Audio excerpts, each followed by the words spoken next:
اختصه من بين الأنام بجوامع الكلم وجواهر الحكم والصلاة والسلام على سيد ولد آدم وعلى آله وصحبه ما نطق اللسان بمدحه ونسخ القلم مولاي صل وسلم دائما أبدا على حبيبك خير خلق كلهم أما بعد فأعوذ بالله من الشيطان الرجيم إن الذين يكتمون ما أنزلنا من البينات والهدى من بعد ما بيناه للناس في الكتاب أولئك يلعنهم الله ويلعنهم اللاعنون إلا الذين تابوا وأصلحوا وبينوا فأولئك أتوب عليهم وأنا التواب الرحيم قال النبي صلى الله عليه وسلم بئس القوم قوم لا يأمرون بالمعروف ولا ينهون عن المنکر او كما قال علیہ الصلوۃ والسلام۔ میرے محترم دوستوں بزرگوں، فرمایا ہر عمل کے لیے آداب ایسے ہے جیسے نماز کے لیے وضو ہے، بغیر وضو کے نماز نہیں، بغیر آداب کے کوئی عمل نہیں۔ اللہ جل شانہ نے قرآن میں آداب کو بیان فرمایا، یا ایھا الذین آمنوا لا تقدموا بین یدی اللہ ورسولہ واتقوا اللہ ان اللہ سمیع علیم۔ یا ایھا الذین آمنوا لا ترفعوا اصواتکم فوق صوت النبی ولا تجہروا لہ بالقول کجہر بعضکم لبعض۔ آگے فرمایا اگر تم ان آداب کا اہتمام نہیں کرو گے تو تمہارے سارے اعمال ضائع ہو جائیں گے۔ ام تحبط اعمالکم، تمہیں اس کا شعور بھی نہیں ہوگا، وانتم لا تشعرون۔ اس لیے فرمایا دین کے مجلس میں بھی بیٹھنے کے آداب ہے۔ ایک مرتبہ آپ صلی اللہ علیہ وسلم بات چیت فرما رہے تھے، بخاری مسلم کی روایت میں ہے کہ 3 آدمی آ گئے، اذ اقبل علیہ ثلاثۃ نفر، ایک آدمی نے دیکھا چلا گیا، اللہ کی بات ہو رہی ہے، درس قرآن درس حدیث بیان ہو رہا ہے، جہاں جہاں اللہ کی بات ہے، ذکر کی مجلس ہے، ایک آدمی نے دیکھا چلا گیا اور دوسرا آدمی آ کر کے پیچھے بیٹھ گیا، آگے جگہ خالی تھی، اور تیسرے آدمی نے خالی جگہ کو پر کیا۔ آپ صلی اللہ علیہ وسلم جب بات چیت سے فارغ ہو گئے، آپ صلی اللہ علیہ وسلم نے تینوں کا حال بیان فرمایا۔ پہلے کے متعلق ارشاد فرمایا جس نے دیکھا چلا گیا، فرمایا اس نے اللہ کی بات سے منہ موڑا، فأعرض، اللہ نے اس سے منہ موڑا، فأعرض اللہ عنہ۔ قرآن مجید میں اللہ پاک فرماتے ہیں جو اللہ کی بات سے اعراض کرتے ہوئے زندگی گزارتا ہے، ومن اعرض عن ذکر ربی، اللہ پاک اس کی معیشت کو، اس کی زندگی کو تنگ کر دیتا ہے، فإن له معیشة ضنکا۔ قرآن مجید میں اللہ پاک فرماتے ہیں جو اللہ کی بات سے، رحمان کے ذکر سے اعراض کرتے ہوئے زندگی گزارتا ہے، ومن یعش عن ذکر الرحمن، اللہ پاک شیطان کو اس کا دوست بنا دیتا ہے، نقید له شیطانا فهو له قرین۔ قرآن مجید میں اللہ پاک فرماتے ہیں جس کا دوست شیطان بن جائے یہ بہت برا دوست ہے، ومن یکن الشیطان له قرینا فساء قرینا۔ دوسری جگہ اللہ پاک قرآن میں ارشاد فرماتے ہیں یہ بہت برا دوست ہے، فبئس القرین۔ آپ معاف کرنا بھائی، جو میں نے آیت شروع میں پڑھی نا اس کے اندر اللہ پاک نے ایک عجیب بات ارشاد فرمائی کہ یقیناً وہ لوگ جو ان باتوں کو چھپاتے جن کو اللہ نے انسانیت کے لیے بیان کیا، ان الذین یکتمون ما انزلنا من البینات والہدی، اللہ پاک کہتے ہیں ہم نے تو انسانوں کے لیے بیان کیا، من بعد ما بیناہ للناس فی الکتاب، ان پر اللہ کی بھی لعنت، اولئک یلعنہم اللہ، سارے لعنت بھیجنے والوں کی لعنت، ویلعنہم اللاعنون۔ لیکن 3 کام کرنے پڑتے ہیں۔ کتنے کام بھائی؟ پہلا کام الا الذین تابوا، توبہ کیا، نمبر 2 اپنے اعمال کی اصلاح کی، واصلحوا، اور تیسرا کام بیان بھی کیا، وبینوا، تمہیں مجبور ہوں، لعنت سے تو بچنا چاہتا ہوں اس لیے آپ معاف کرنا، ٹھیک ہے، پہلے سے معافی مانگتا ہوں۔ اللہ پاک قرآن میں ارشاد فرماتے ہیں کہ تمہیں کیا ہوا کہ تم اللہ کی بات سے ایسے ایسے بھاگتے ہو، فما لهم عن التذکرۃ معرضین، جیسے کہ بتکے ہوئے گدے بھاگتے ہیں شیر سے، کأنہم حمر مستنفرہ فرت من قسورہ۔ ہمارے ایک استاد صاحب تھے جن کا تبلیغ میں شاید 1 دن بھی نہیں لگا، 1 سیکنڈ بھی نہیں لگا، 1 سیکنڈ بھی آج تک نہیں لگا۔ ایک مرتبہ جماعت والے آئے، انہوں نے اعلان کیا، میں بھی نہیں بیٹھا، چلا گیا، میرے اپنی بات ہے۔ تو استاد صاحب نے پوچھا آپ کیوں گئے؟ میں نے کہا تھوڑا سا تقاضا تھا، ضرورت تھی، جو بھی تھا۔ استاد صاحب نے فرمایا دیکھو جہاں اللہ کی بات ہو رہی ہو وہاں اجازت لیے بغیر جانا نفاق کی علامت ہے۔ کیا بولا بھائی؟ پھر قرآن کی آیت سنائی۔ قرآن مجید میں اللہ پاک فرماتے ایمان والے جب کسی اجتماعی کام میں ہوتے ہیں انما المؤمنون الذین آمنوا باللہ ورسولہ اذا كانوا علی امر جامع، یہ بغیر اجازت کے نہیں جاتے. لم يذهبوا حتى يستأذنوك، یہ اجازت لینے والے ہی مومن ہیں. ان الذین یستأذنونک اولئک الذین یؤمنون باللہ ورسولہ. اے نبی جی، جب یہ صحابہ آپ سے اجازت مانگے اپنی ضرورتوں کے لیے، فَإِذَا اسْتَأْذَنُوكَ لِبَعْضِ شَأْنِهِمْ، آپ جس سے چاہے اجازت دے دے. فَأْذَن لِمَنْ شِئْتَ مِنْهُمْ. آگے عجیب بات ارشاد فرمائی کہ جانے والے کا استغفار کافی نہیں. کس نے استغفار کیا کہ مجھ سے گناہ ہو گیا، میں نے اللہ کی بات کو چھوڑا، اپنی ضرورت کے لیے گیا. اے نبی جی، آپ ان کے لیے مجھ سے استغفار بھی کریں، بخشش بھی مانگے. وَاسْتَغْفِرْ لَهُمْ. آگے اللہ پاک فرماتے ہیں قرآن مجید میں، یہ جو چپکے چپکے جاتے ہیں نا، کہیں نظر نہ ہو، درس قرآن میں نہیں بیٹھنا، بیان میں نہیں بیٹھنا، درس حدیث میں نہیں بیٹھنا. اللہ پاک فرماتے ہیں اللہ کو پتہ ہے قد يعلم اللہ الذین یتسللون منکم لواذا. تو اللہ پاک ہم سب کی حفاظت فرمائے. قرآن مجید میں اللہ پاک فرماتے ہیں جس کی گمراہی کا اللہ پاک فیصلہ کر دیتے ہیں، اللہ پاک اس سے اپنی بات سننے کی توفیق چھین لیتے ہیں. الذین کانت اعینہم فی غطاء عن ذکری، پھر یہ سن نہیں سکتے اللہ کی بات. وَكَانُوا لَا يَسْتَطِعُونَ سَمْعًا. قرآن مجید میں اللہ پاک فرماتے ہیں جس کے بارے میں اللہ پاک خیر کا علم رکھتے ہیں، لَوْ عَلِمَ اللَّهُ فِيهِمْ خَيْرًا، اللہ پاک اس سے اپنی بات سننے کی توفیق عطا فرماتے ہیں. لَأَسْمَعُهُمْ، اپنی بات سنواتے ہیں. قرآن مجید میں اللہ پاک فرماتے ہیں سورۃ تبارک الذی، جو ہر مومن کو ہر مغرب کے بعد روزانہ پڑھنا چاہیے. اس میں کیا بات ارشاد فرمائی؟ جہنمی جب جہنم میں جائیں گے تو یوں کہیں گے کاش ہم دنیا میں اللہ کی بات سنتے، لو کننا نسمع، یا عقل رکھتے سمجھتے، او ناقل، آج ہم جہنم میں نہ ہوتے. ما کننا فی اصحاب السعیر. اس لیے میرے محترم دوستو بزرگوں، اللہ کی بات کو چھوڑنا در حقیقت اللہ کے منہ موڑنے کا، اعراض کا ذریعہ اور سبب بنتا ہے. آج تک جو ہوا استغفر اللہ، آج کے بعد ہم سب نیت کرتے ہیں نا سب. اور نمبر 2 میرے محترم دوستوں بزرگوں، فرمایا دوسرا آدمی جو پیچھے بیٹھ گیا اس کے سامنے جگہ خالی تھی. حضور صلی اللہ علیہ وسلم نے فرمایا یہ بھی آخر تک بیٹھا رہا لیکن اس سے ثواب نہ ملا. فاستحیا اللہ من. اور تیسرے کے متعلق فرمایا جس نے آگے خالی جگہ کو پر کیا، آپ صلی اللہ علیہ وسلم نے ارشاد فرمایا اس نے اللہ کی طرف رجوع کیا، فآوا الی اللہ، اللہ نے اس کی رجوع کو قبول فرمایا. فآواہ اللہ، جو ہمارے سامنے جگہ خالی ہے تھوڑا قریب قریب آ جائے، آپ کی مہربانی ہوگی. تھوڑا بیٹھنا تو ویسا بھی ہے انشاءاللہ، مختصر بات کریں گے، زیادہ لمبی چھوڑی بات نہیں کریں گے.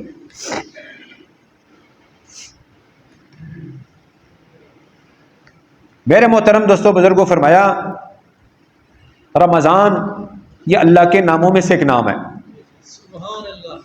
حدیث میں آتا ہے کہ رمضان کو رمضان مت کہو، لا تقولوا رمضان، کیونکہ رمضان اللہ کے ناموں میں سے ایک نام ہے. فإن رمضان اسم من اسماء اللہ تعالی. اگر کہنا ہو تو یوں کہو ولکن قولوا شہر رمضان، ماہ رمضان. حضور صلی اللہ علیہ وسلم سے جب پوچھا گیا کہ رمضان کیا ہے، ما رمضان، حضور صلی اللہ علیہ وسلم نے فرمایا کہ رمضان مومنین کے گناہوں کو ایسے ہی جلا دیتا ہے. فرمایا رمضان یہ مومنین کے گناہوں کو تڑپاتا ہے اور جلاتا ہے. ارمد اللہ فیہ ذنوب المؤمنین، اور اللہ پاک ان کی بخشش فرماتے ہیں. وغفر لہا. فرمایا شوال کے بارے میں یا رسول اللہ پھر آپ کیا فرماتے؟ فشوال، آپ نے ارشاد فرمایا کہ شوال ان کے گناہوں کو ایسے اٹھاتا ہے، شالت فیہ ذنوب المؤمنین، فرمایا جیسے اونٹنی اپنی دم کو اٹھاتی ہے، کما تشال الناقۃ ذنبہا. اور حتیٰ کہ فرمایا وغفر لہا، یا نہیں لم یبق ذنب الا غفر لہا، یہاں تک کہ اس کے سارے گناہوں کی بخشش کرتا ہے، کوئی گناہ بچتا نہیں. اور میرے محترم دوستوں بزرگوں، فرمایا رمضان اور قرآن میں بڑی مناسبت ہے. فرمایا 3 چیزیں رمضان اور قرآن میں اللہ نے مشترک بنایا. نمبر 1، قرآن یہ تقوی والوں کو ہدایت دیتا ہے، ھدی للمتقین. فرمایا قرآن تو ویسے اللہ پاک نے ساری انسانیت کے لیے ہدایت کا ذریعہ بنایا، ھدی للناس، لیکن اس سے فائدہ صرف تقوی والوں کو ملتا ہے، ھدی للمتقین. اس لیے فرمایا قرآن سے فائدہ اٹھانے کی پہلی شرط تقوی ہے. فرمایا جس طرح قرآن سبب ہدایت ہے تقوی والوں کے لیے، اسی طرح روزہ سبب ہے تقوی کا. کتب علیکم الصیام کے آخر میں اللہ پاک نے فرمایا لعلکم تتقون، اور میرے محترم دوستوں بزرگوں، فرمایا دوسری چیز جو اللہ پاک نے قرآن اور رمضان میں مشترک بنائی وہ یہ فرمایا قرآن بھی شفاعت کرے گا قیامت کے دن، روزہ بھی شفاعت کرے گا قیامت کے دن۔ روزہ یوں کہے گا یا اللہ میں نے سارا دن اس کو پیاسا رکھا، اور قرآن کہے گا یا اللہ میں نے اس کی ساری رات اس کو جگائے رکھا، یہ ساری رات مجھے پڑھا کرتا تھا۔ اور میرے محترم دوستوں بزرگوں، فرمایا قرآن کے معنی ملانے کے، جس طرح قرآن اللہ کے تقرب کا ذریعہ اور اللہ سے ملاتا ہے، اسی طرح فرمایا روزے کا بدلہ اللہ پاک فرماتے ہیں میں خود ہوں، انا اجزا بہ، فرمایا سارے اعمال کا بدلہ جنت، لیکن روزے کا بدلہ اللہ کی ذات علی ہے۔ اور فرمایا میرے محترم دوستوں بزرگوں، رمضان کے سارے فضائل قرآن کے اترنے کی وجہ سے، شہر رمضان الذی انزل فیہ القرآن، اور فرمایا جس رات میں اللہ نے قرآن کو اتارا وہ رات ایک مبارک رات بنی، حامیم والکتاب المبین، انا انزلناہ فی لیلۃ مبارکہ، وہ لیلۃ القدر کی رات بنی، انا انزلناہ فی لیلۃ القدر وما ادراک ما لیلۃ القدر، لیلۃ القدر خیر من الف شہر۔ قرآن میں اللہ پاک فرماتے ہیں اے نبی جی آپ لوگوں کو واعظ و نصیحت قرآن کے ذریعے کیا کریں، کس کے ذریعے بھائی؟ یہ اللہ کا حکم ہے، فذکر بالقرآن، کیونکہ قرآن ہی ہدایت دیتا ہے، ان ھذا القرآن یہدی للتی ہی اقوم ویبشر المؤمنین الذین یعملون الصالحات۔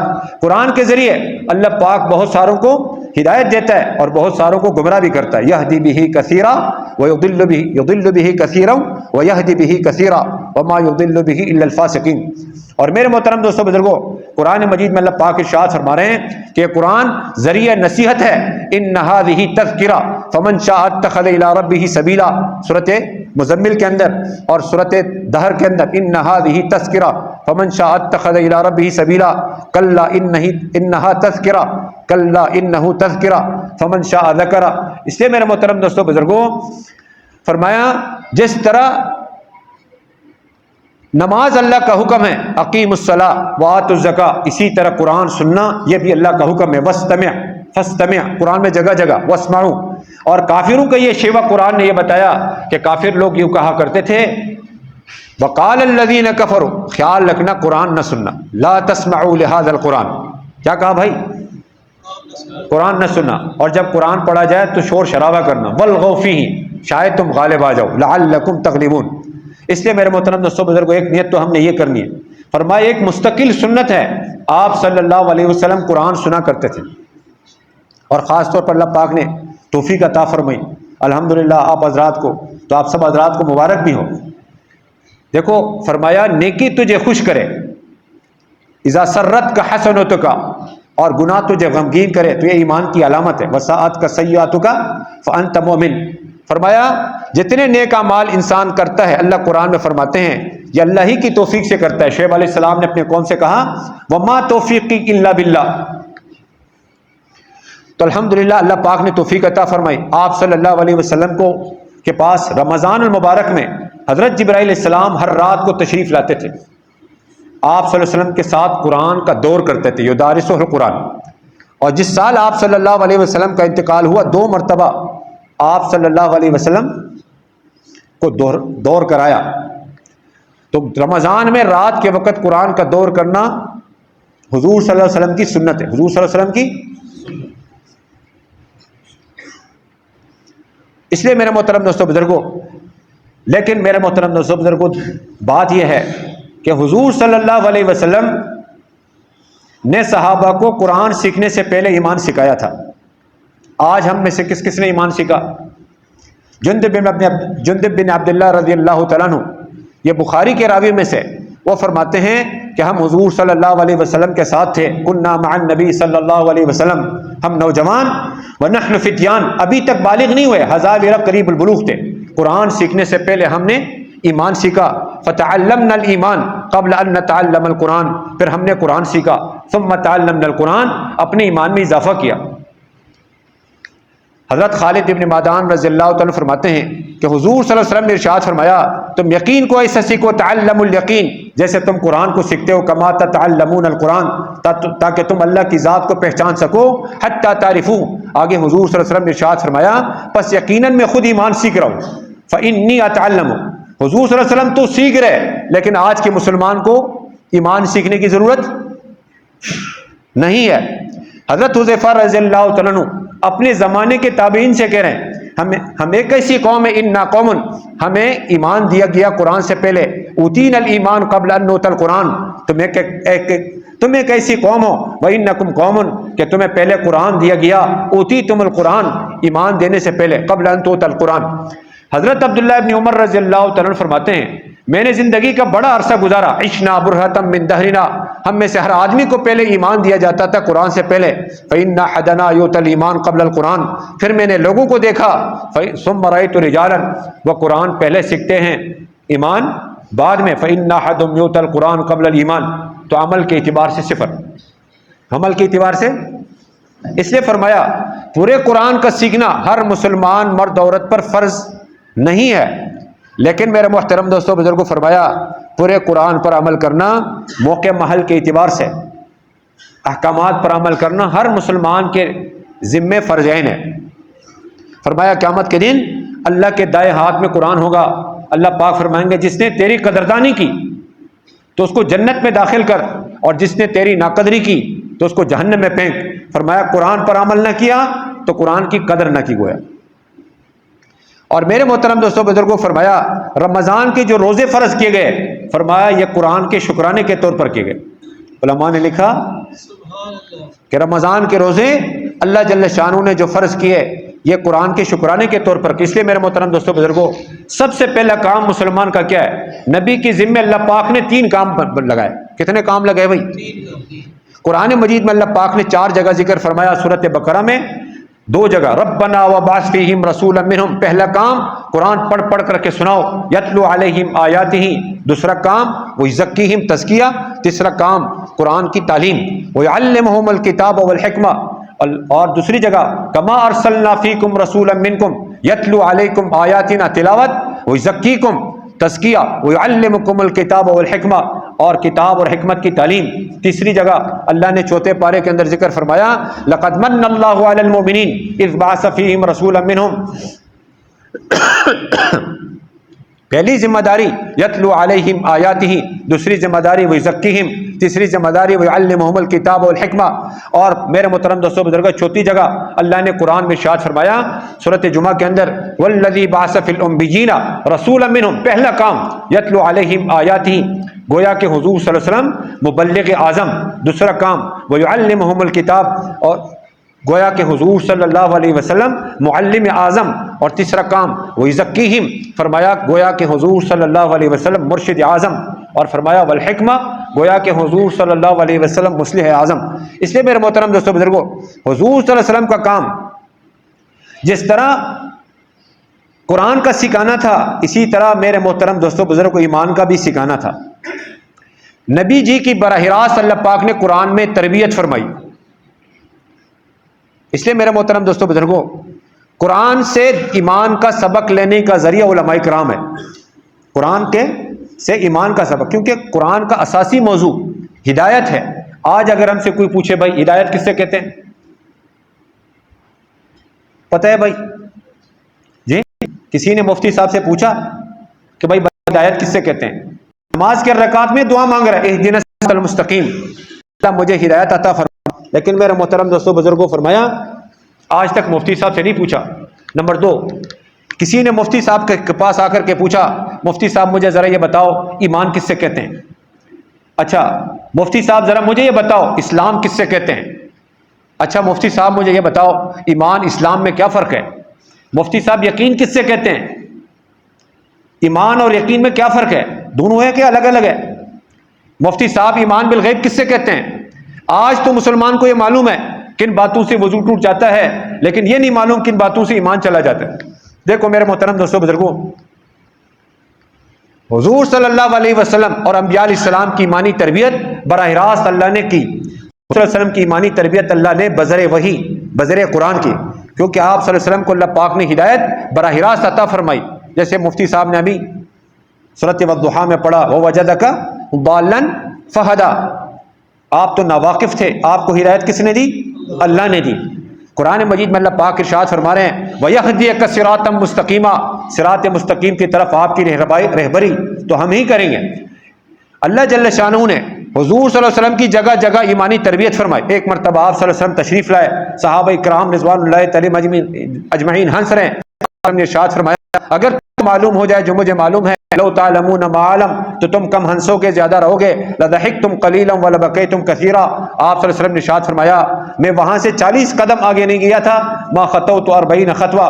جبرائیل علیہ السلام تشریف لائے, قرآن کی آیت اللہ نے اتاری, اے نبی جی یہ ہنس نہیں رہا ہے, ان کو میں ہنسا رہا ہوں. وَأَنَّهُ هُوَ أَضْحَكَ, یہ ہنستے نہیں میں ان کو ہنساتا ہوں, یہ روتے نہیں میں ان کو رلاتا ہوں. وَأَبْكَى, تو اور میرے محترم دوستوں بزرگوں اسی وجہ سے فرمایا حضور صلی اللہ علیہ وسلم کی سنت مبارکہ ہے جب کسی کو ہنستے دیکھو تو کیا کہو, اضحک اللہ سنک, اللہ آپ کو ہنسائے رکھے. فرمایا اس کائنات کے اندر کرنے والا وہ اللہ کی ذات ہے.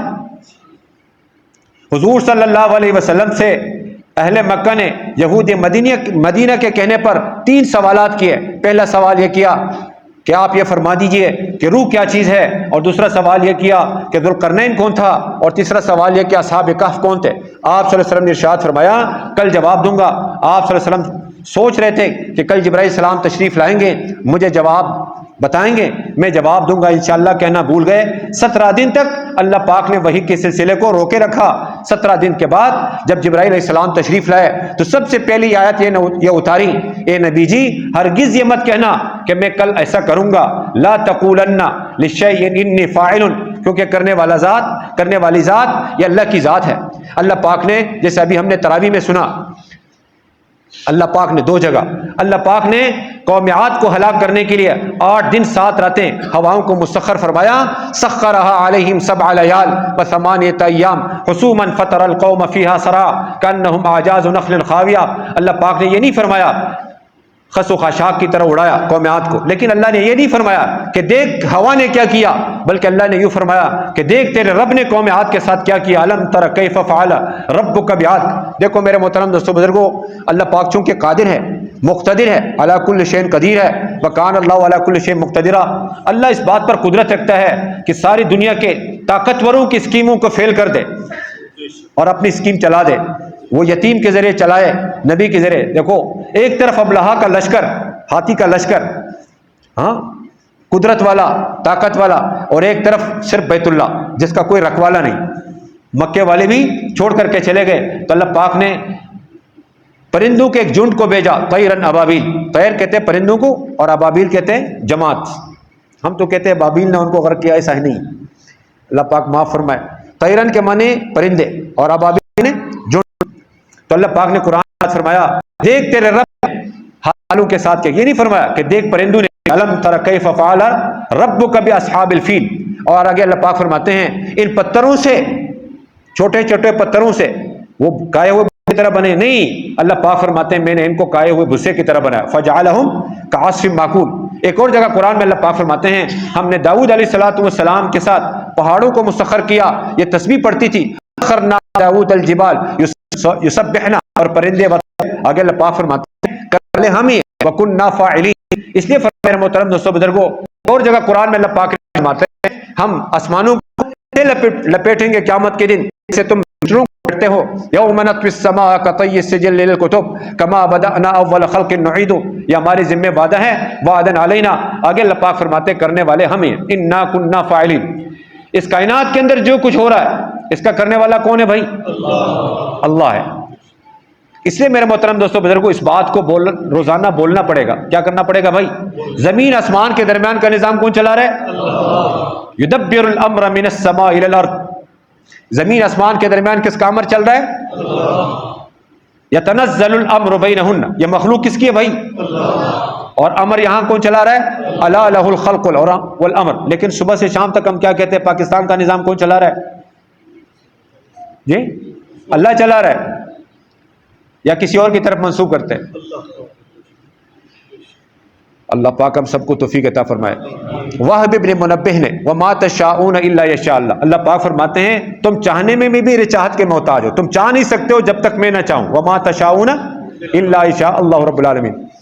اس کے ذیل میں لکھا وہب ابن منبہ نے, میں نے 99 آسمانی کتابوں میں پڑھا جس نے چاہت کو غیر کی طرف منسوب کیا اس نے شرک کیا, کہ جب فلان چاہے گا تو یہ ہوگا, جب فلان چاہے گا تو یہ ہوگا.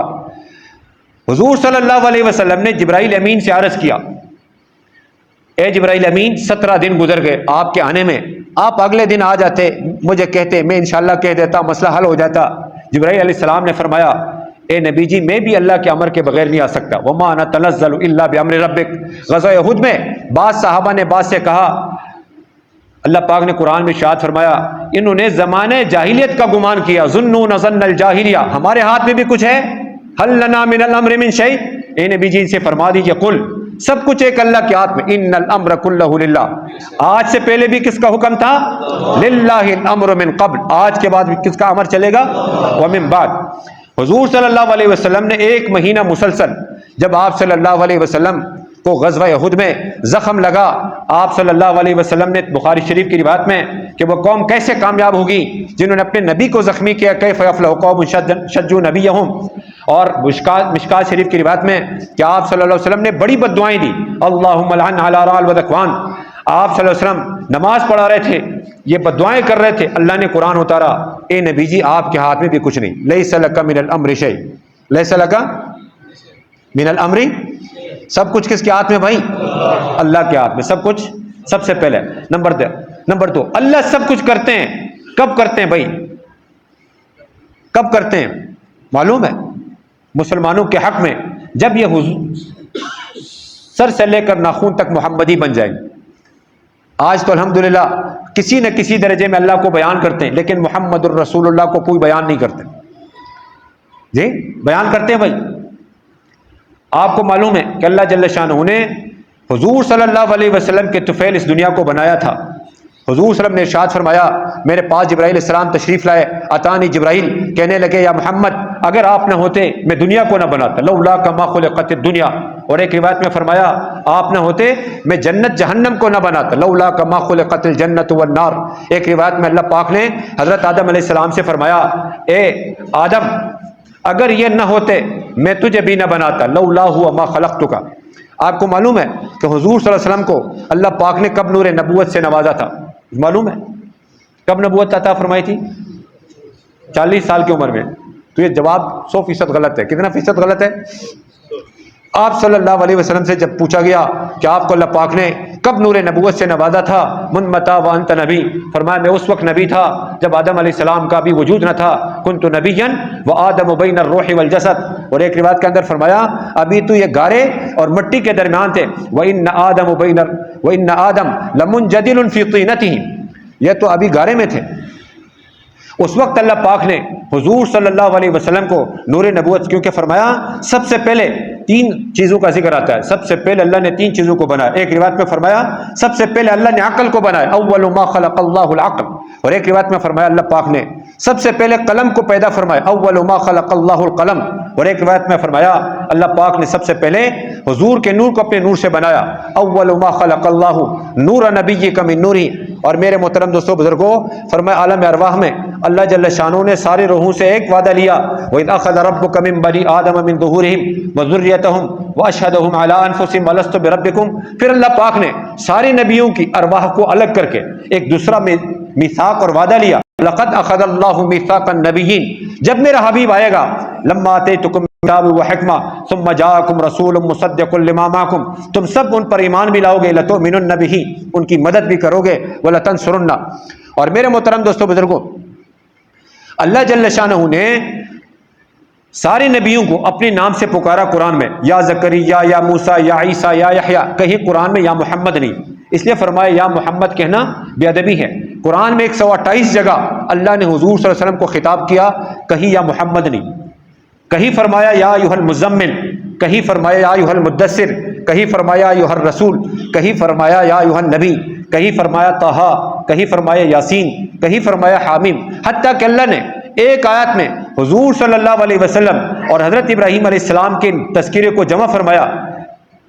ابراہیم علیہ السلام کا نام لیا، ان اول الناس بابراہیم، جب نبی کی باری آئی تو اللہ نے فرمایا یہ نبی، وہذا النبی۔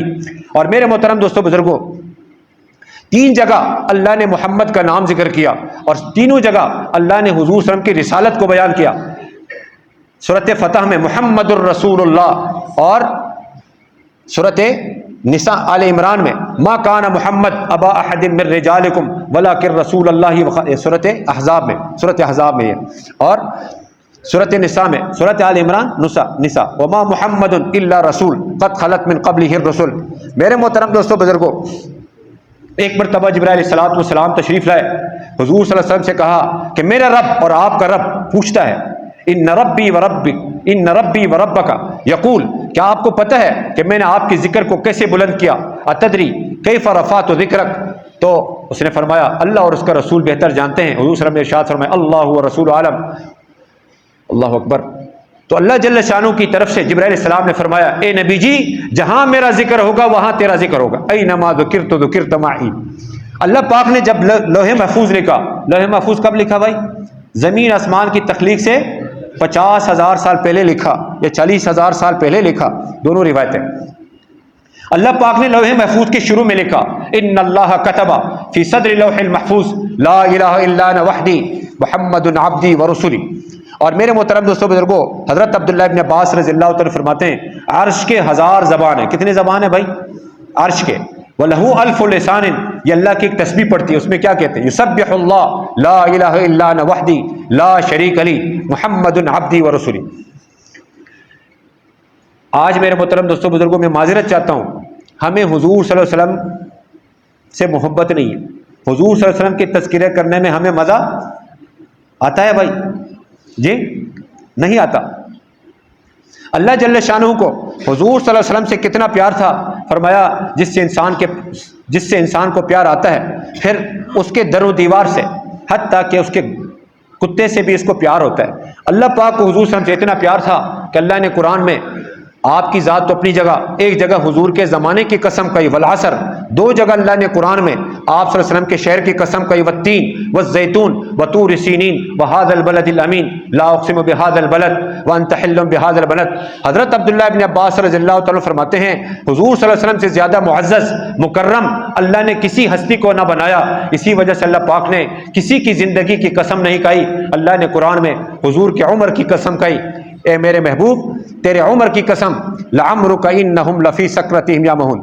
ویسے تو غیر اللہ کی قسم کہنا شرک ہے، ہاں، جیسے ہم کہتے ہیں نا تجھ اپنے بچوں کے سر کی قسم، تجھ اپنی ماں کی قسم، تجھ اپنے محبت کی قسم، غیر اللہ کی قسم کہنا شرک ہے۔ کیا ہے بھائی؟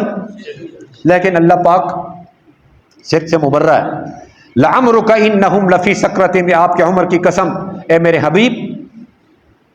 فرمایا ایک مرتبہ صحابہ اکرام رضوان اللہ تعالی مجمعین آپس میں بات چیت فرما رہے تھے، صحابہ کہنے لگے کہ اللہ پاک نے آدم علیہ السلام کو صفی اللہ بنایا، نوح علیہ السلام کو نجی اللہ بنایا، ابراہیم علیہ السلام کو خلیل اللہ بنایا، اسماعیل علیہ السلام کو ذبیح اللہ بنایا، موسیٰ علیہ السلام کو کلیم اللہ بنایا، عیسیٰ علیہ السلام کو روح اللہ بنایا۔ اللہ نے ہمارے نبی کو کیا بنایا؟ آپ صلی اللہ علیہ وسلم تشریف لائے، آپ نے فرمایا اس میں کچھ شک نہیں کہ اللہ نے آدم علیہ السلام کو صفی اللہ بنایا، اور نوح علیہ السلام کو نجی اللہ بنایا، ابراہیم علیہ السلام کو خلیل اللہ بنایا، اسماعیل علیہ السلام کو ذبیح اللہ بنایا، موسیٰ علیہ السلام کو کلیم اللہ بنایا، عیسیٰ علیہ السلام کو روح اللہ بنایا، اللہ پاک نے مجھے حبیب اللہ بنایا۔ فرمایا تم جانتے ہو خلیل اور حبیب میں کیا فرق ہے؟ معلوم ہے بھائی حبیب اور خلیل میں کیا فرق ہے؟ فرمایا جس کو بن مانگے عطا کیا جائے اسے حبیب کہتے ہیں، جس کو مانگنے پر دیا جائے اسے خلیل کہتے ہیں۔ چنانچہ ابراہیم علیہ السلام نے اللہ پاک سے دعا کی اے اللہ میرے ذکر خیر کو باقی رکھنا قیامت تک، وجعلنی لسان صدق فی الآخرین۔ اللہ نے بن مانگے حضور صلی اللہ علیہ وسلم سے فرمایا ورفعنا لک ذکرک، حتیٰ کہ فرمایا اے نبی جی تیرا تذکرہ میرا تذکرہ، من ذکرتا کیسا ہے؟ اذا کیسا ہے؟ جعلت ذکرک ذکری، اور ایک روایت کے اندر فرمایا تیرا تذکرہ ایمان کی تکمیل ہے، جعلت ذکرک تمام الایمان۔ ایمان لا الہ الا اللہ بغیر محمد رسول اللہ کے مکمل، اذان بغیر اشہد ان محمد رسول اللہ کے مکمل، نماز بغیر اشہد ان محمد عبدہ ورسولہ کے مکمل نہیں، خطبہ بغیر اشہد ان محمد عبدہ ورسولہ کے مکمل نہیں۔ اور میرے محترم دوستو بزرگوں، اس کے ساتھ ساتھ فرمایا اللہ جل شانہ نے ابراہیم علیہ السلام نے اللہ پاک سے دعا کی، کیا دعا کی؟ یا اللہ میرے اہل بیت کو کس کی گندگی سے؟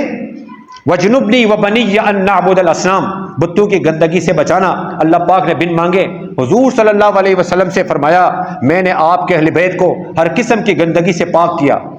لِيُطَهِّرَكُمْ أَهْلَ الْبَيْتِ کیسے وَاذْكُرْنَ مَا يُتْلَى وَيُطَهِّرَكُمْ تَطْهِيرًا. حضور ابراہیم علیہ الصلوۃ والسلام نے اللہ پاک سے فرمایا میں یہ چاہتا ہوں کہ آپ میری خطاؤں کو معاف فرما دیں. ربی اطمع ان یغفر لی خطیئتی یوم الدین. قیامت کے دن اللہ پاک نے بن مانگے حضور صلی اللہ علیہ وسلم سے ارشاد فرمایا تیرے اگلے پچھلے سارے معاف بالفرض والمحال. کچھ ہے تو نہیں، کچھ بھی نہیں، کچھ بھی. حضور صلی اللہ علیہ وسلم معصوم ہے.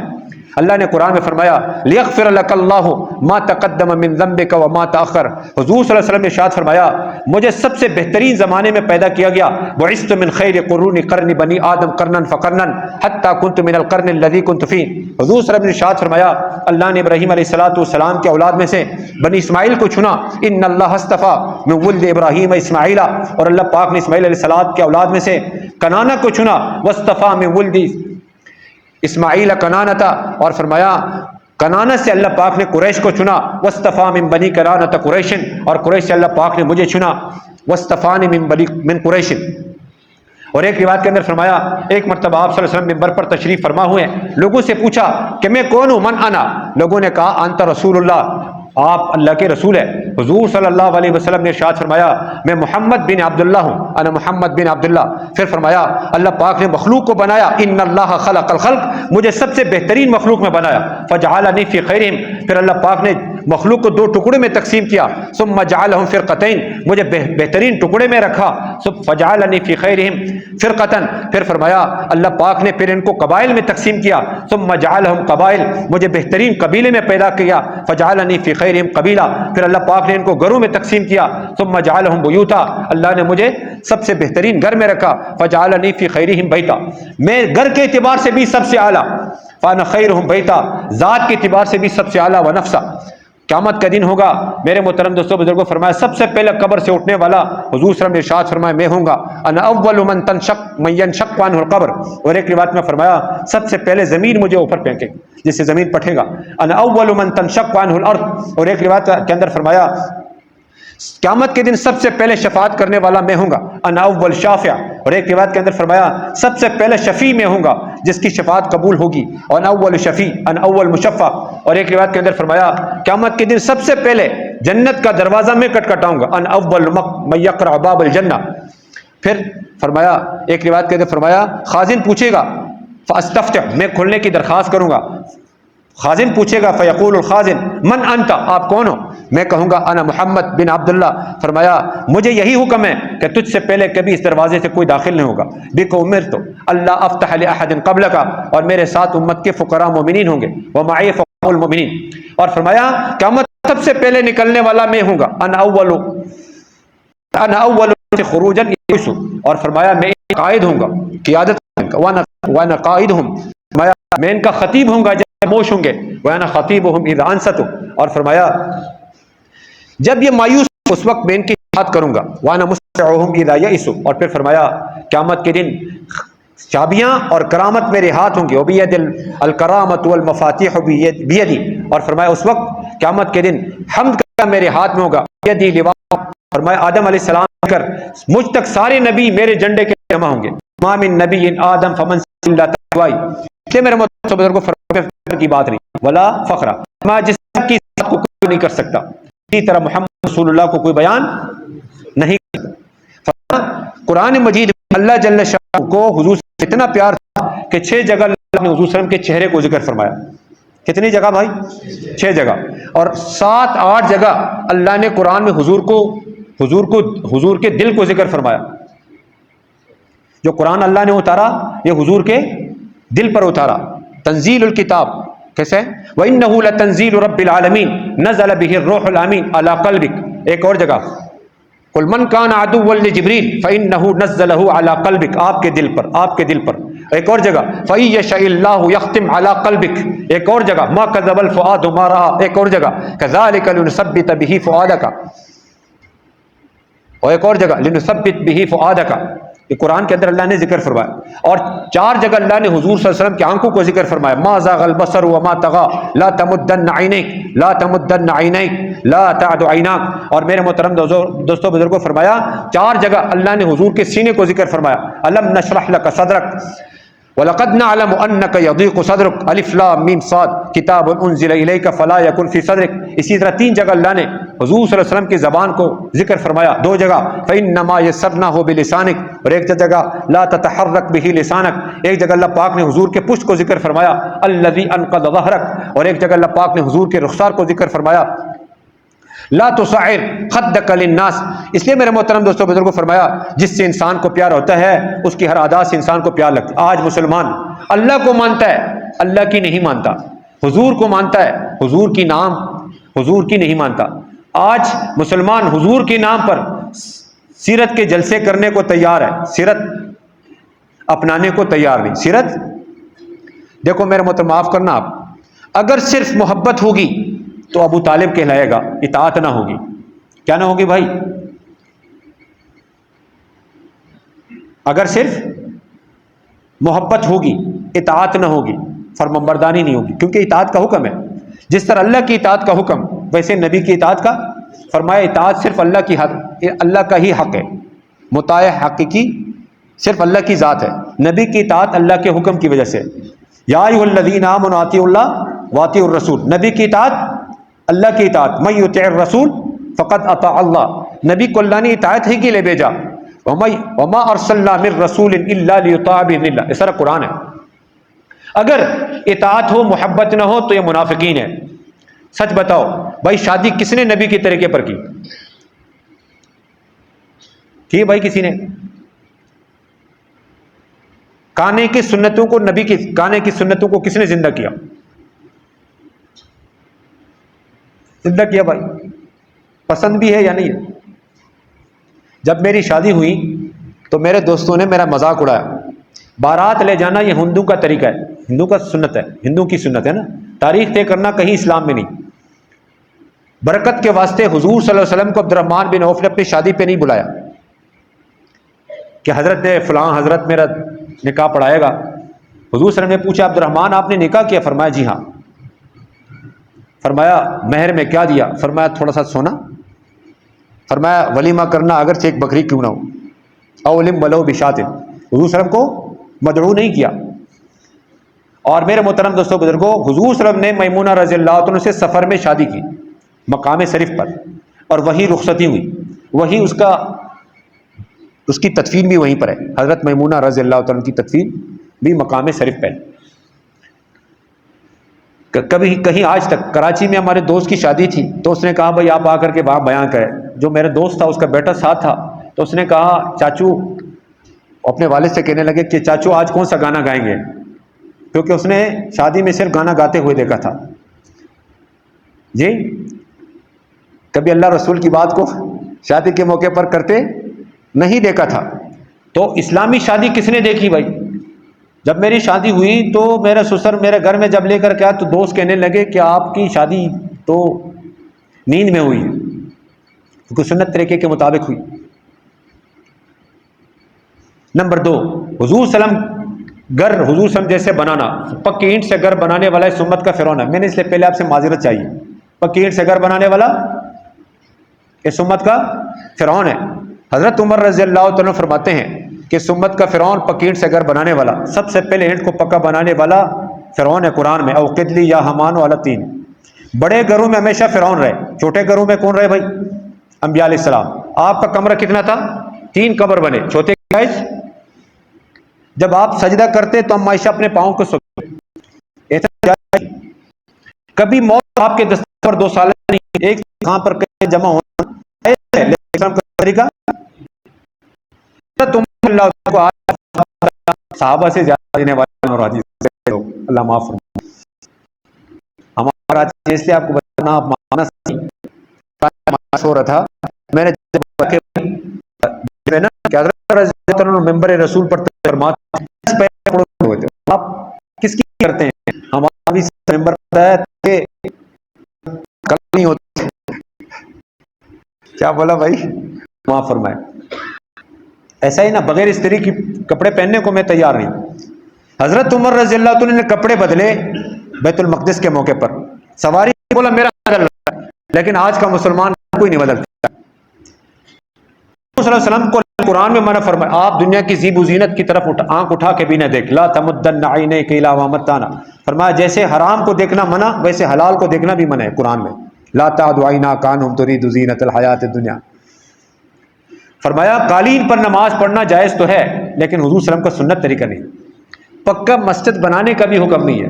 ما امرت بتشیید المساجد. معافی چاہتا ہوں بھائی، آپ لوگوں نے کہیں گے یہ آخر میں کچھ گڑبڑ ہو رہا ہے مفتی صاحب، معافی چاہتا ہوں آپ سے بھی. یہاں تک فرمایا مسجد کی خوبصورتی پر جو پیسہ لگتا ہے ہدایہ میں لکھا کوئی اجر نہیں، کوئی ثواب نہیں. نمبر 2 مکروہ ہے. نمبر 3 نہ ثواب نہ عذاب. حضرت علی رضی اللہ عنہ کے خوبصورت مسجد پر گزر ہوا، آپ نے فرمایا یہ گرجا کس کا ہے؟ لمن ھذ البیع مر علی مسجد مزخرف. خوبصورت مسجد بنانا قیامت کی علامات میں سے. ان من اشراط الساعۃ تزیین المساجد. یہ نبی کی زندگی ہے. ازواج مطہرات نے صرف اتنا کہا یا رسول اللہ تھوڑا خرچہ بڑھا دیجئے. اللہ نے قرآن اتارا، اے نبی جی ان سے کہو یا ایھا النبی قل لازواجک، دنیا چاہتے ہو ان کنتن تردن الحیات الدنیا، اس کی خوبصورتی وزینتہا، آؤ فتعالین کچھ دے دوں گا، امتعکن سب کو طلاق، وسرحکن سراحا جمیلا. نبی اور دنیا کے گھر میں جمع نہیں ہو سکتے. تو آج تک جو ہوا استغفر اللہ. بھائی کون کون یہ چاہتا ہے میں نبی کی زندگی سے محبت کرتا ہوں؟ جی، تو محبت کی سب سے پہلی علامت کیا ہے کہ آج کے بعد میں کبھی بھی سنت رسول رکھوں گا. یہ پہلا درجہ ہے. کون کون اس کی نیت کرتا ہے میں رکھوں گا انشاءاللہ. نمبر 2 نبی کا درد غم کیا تھا؟ جی، اللہ نے قرآن میں فرمایا شاید آپ اس غم میں مر جائے. فلعلک باخع نفسک، کہ لوگ کیوں ایمان نہیں لاتے، اللہ یکونوا مؤمنین. فلعلک باخع نفسک اللہ یکونوا مؤمنین فلا تذهب نفسک علیہم حسرات. یہ نبی کا درد غم تھا. میرا اور آپ کا درد غم کیا ہے؟ جی. نمبر 2 اللہ پاک معاف فرمائے، میں معذرت چاہتا ہوں، ایک اور بات بیچ میں یاد آ گئی. ہمارے گاؤں میں ایک ہمارے ساتھی تھے، بہت پرانے ساتھی تھے. سن 71 میں 4 مہینے لگے. بولا آج مفتی صاحب نے بڑا زبردست بیان کیا. میں نے کہا کیا بیان کیا؟ اس نے کہا وہ کہہ رہے گھر والوں کے بھی بڑے حقوق ہے، اپنے بچوں کے بھی حقوق ہے.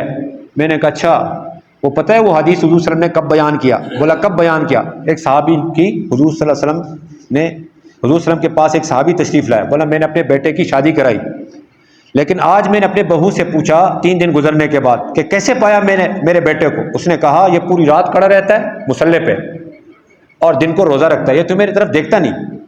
اس کو حضور صلی اللہ علیہ وسلم نے بلایا، اس سے کہا بھائی تیرے بیوی کا بھی حق ہے. ان لزوجک علیک حقا ان ولنفسک علیک حقا، یا ان لنفسک علیک حقا ولزوجک حقا. میرے اور آپ جیسے لوگوں سے نہیں کہا. نمبر 2 حضور صلی اللہ علیہ وسلم اس حال میں دنیا سے جا رہے 7 یا 9 بیویوں کے گھروں میں اتنا زیتون کا تیل نہیں جس سے ڈیوا جلایا جا سکے. تو حضور صلی اللہ علیہ وسلم نے گھر والوں کے حقوق ادا کیے، میں اور آپ ادا کر رہے ہیں. جی، حضور پاک صلی اللہ علیہ وسلم نے گھر والوں کے حقوق ادا کیے. تو حضور صلی اللہ علیہ وسلم کا درد غم کیا تھا؟ کیسے ساری انسانیت ایمان والے بن جائے. نمبر 2 حضور صلی اللہ علیہ وسلم کی راتیں کیسے گزرتی تھی؟ یا ایھا المزمل قم اللیل الا قلیلا. نمبر 3 حضور کا دن کیسے گزرتا تھا؟ ان لک فی النہار، لوگوں کے پیچھے گھومنا پھرنا. تو میں حضور کی سیرت کو اپنی ذات سے بھی اپناؤں گا، اپنے گھر میں بھی لانے کی کوشش کروں گا اور ساری امت پر اس پر لانے کی محنت کروں گا. تو کون کون اس بات کی نیت کرتا ہے؟ آخری بات، حدیث میں آتا ہے جب گناہ گار آدمی ایک دفعہ کہتا ہے استغفر اللہ، اللہ منہ موڑ لیتا ہے. دوسری دفعہ کہتا ہے استغفر اللہ، اللہ منہ موڑ لیتا ہے. اور تیسری دفعہ جب کہتا ہے استغفر اللہ، اللہ پاک فرشتوں سے فرماتے ہیں تم گواہ رہو مجھے اپنے بندے سے آیات تھی میں نے اس کی مغفرت کر دی. تو آج تک جو ہوا استغفر اللہ استغفر اللہ استغفر اللہ. اور بخاری شریف کی روایت میں حضرت ابو رضی اللہ عنہ فرماتے ہیں، حدیث قدسی ہے کہ جب بندہ گناہ کرتا ہے پھر اللہ پاک سے کہتا ہے اے اللہ میری مغفرت کر دے، رب اغفر لی کہتا ہے مثلا. اللہ پاک فرماتے ہیں اچھا میرے بندے کو پتہ ہے کہ اس کا رب ہے جو گناہوں پر پکڑتا بھی اور بخشتا بھی ہے. پھر دوبارہ ہو جاتا ہے ثم عاد، دوسری دفعہ یہ پھر کہتا ہے یا اللہ میری مغفرت کر دے. پھر اللہ پاک یہی الفاظ دہراتے ہیں. تیسری دفعہ جب یہ کہتا ہے رب اغفر لی، اللہ پاک پھر فرماتے ہیں اچھا میرے بندے کو پتہ ہے کہ اس کے ایک رب ہے جو مغفرت بھی کرتا ہے اور پکڑتا بھی ہے، تم جو چاہے کر لو، فاصنع ما شئت، میں نے آپ کی مغفرت کر دی، فإنی قد غفرت لک، تو 3 مرتبہ استغفار کرنے کا فائدہ کیا ہے کہ آج تک جو کچھ ہوا سب کچھ اللہ نے معاف کر دیا. اور بیان میں بیٹھنے پر صرف معاف نہیں، درس قرآن میں بیٹھنے پر صرف معاف نہیں. فرمایا جو آدمی حج کے لیے جاتا ہے 10 لاکھ روپے لگاتا ہے اس کے صرف گناہ معاف ہو جاتے ہیں. شرط یہ ہے کہ کمائی بھی حلال کی ہو اور حج بھی قبول ہو جائے. لیکن ایک آدمی، ابھی آپ لوگ بیٹھے 2 انعام پکے ہیں. پہلا انعام سارے گناہ معاف، انقوموا مغفورا لکم. دوسرا انعام آج تک جتنے گناہ کیے سارے اللہ نے نیکیوں سے بدلیا. قد بدلت سیئاتکم حسنات. فرمایا مثلا 1 کروڑ گناہ ہے تو کتنی نیکیاں مل گئی بھائی؟ فرمایا حج پر یہ وعدہ نہیں کہ آج تک جتنے گناہ کیے سارے نیکیوں سے بدلے، لیکن ابھی بیان میں بیٹھنے پر، درس قرآن میں بیٹھنے پر، درس حدیث میں، تعلیم میں، بیان میں بیٹھنے پر کیا وعدہ ہے بھائی؟ کہ آج تک جتنے گناہ کیے اللہ نے سارے نیکیوں سے بدلے. تو الحمدللہ. مفتی صاحب دعا فرما دیں. نہیں آپ کر دیں.